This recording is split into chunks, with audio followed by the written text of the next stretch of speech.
Hi, I'm Brian Elliott. Welcome to another edition of Behind the Brand. Today I'm here with author, entrepreneur, thought leader Seth Godin. Seth, welcome to the show. Thanks, Brian. I kind of feel, maybe just because I relate with this, that it kind of takes one to know one.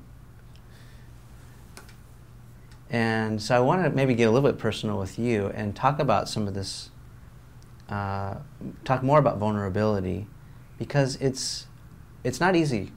And maybe I'm overgeneralizing, but generally I think for men, it's difficult to be vulnerable, to put yourself out there. I mean, we take risks, sure, you know, we soldier through and do whatever, right.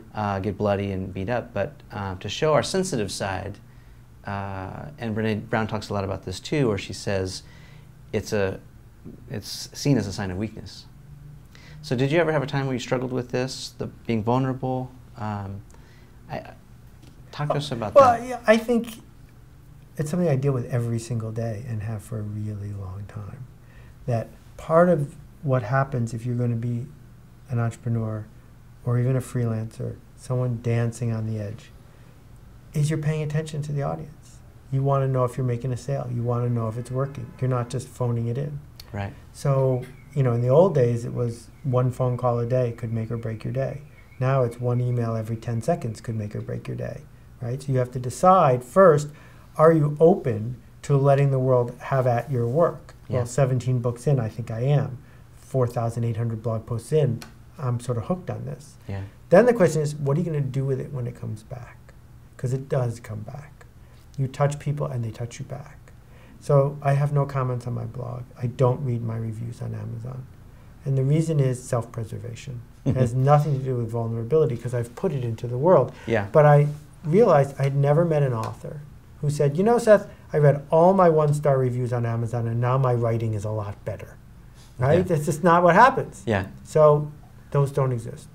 If someone sends me an anonymous email, I'm going to delete it. But if someone, and there's thousands of people who I have some sort of digital connection with, has some feedback on something I've done, I'm going to listen to it and I'm open to it and there's an exchange that goes on.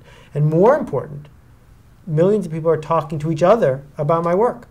You have to be open to that. You have to be ready for that to happen. I am not saying you need to become some magical little echo chamber, and that's why I don't use Twitter, because I realized if I got sucked into Twitter, it's like playing tennis with 150 people at a time. You hit the ball once and then a whole bunch of balls come back. You'll never be able to keep up with that. Yeah. So part of this discipline is not becoming J.D. Salinger and living isolated in a cabin, but figuring out how to be in the world, learn enough from the world that your stuff gets better, but continue to make things, continue to put these ideas into the world. I want to add one last thing on that topic, because it's something I've thought about a lot. I was really fortunate before his illness, and then when he passed away, I got to be on stage once with Zig Ziglar, one of my teachers. And it was 10,000, 12,000 people in a, actually it's more than that, in a big stadium in Milwaukee. And backstage I said, so tell me, Zig, what do you do about that guy in the third row who's asleep?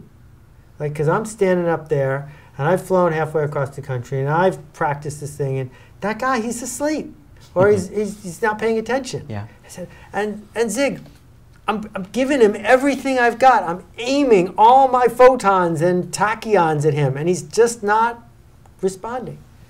And I can't do Zig's voice anymore, but Zig turned to me and he said, it's not for him. It's that woman sitting next to him on the edge of her seat, the one who's came a long way to hear you speak, the one who's listening to what you're saying and is going to do something. It's for her. Yeah. Don't take it away from her and give it to this guy. He doesn't deserve it. It's for her. And once we learn to shun the non-believers, once we learn to be comfortable enough to say, it's not for you, then we free ourselves up, because no one can make something for everyone. No one. There's no product that everyone wants. So you can either spend all your time trying to get the last person to like you, or you can say, I'm sorry, it's not for you. I'll go talk to these guys instead.